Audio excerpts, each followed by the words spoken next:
సంగారెడ్డి జిల్లా పటాన్చెరు కాంగ్రెస్ పార్టీ కార్యకర్తలు పరస్పర దాడులు చేసుకున్నారు. ఎమ్మెల్యే మహిపాల్ రెడ్డికి వ్యతిరేకంగా కాంగ్రెస్ లో మరో వర్గం హైవేపై ధర్నా చేసింది. ఎమ్మెల్యే క్యాంపు కార్యాలయం ముట్టడికి కాంగ్రెస్ కార్యకర్తలు తరలి రావడంతో అక్కడ ఉద్రిక్తత నెలకొంది.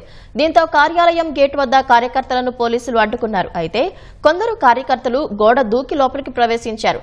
క్యాంపు కార్యాలయంలో ఉన్న కుర్చీలను ధ్వంసం చేసిన కార్యకర్తలు సీఎంకు అనుకూలంగా ఎమ్మెల్యేకు వ్యతిరేకంగా నినాదాలు చేశారు.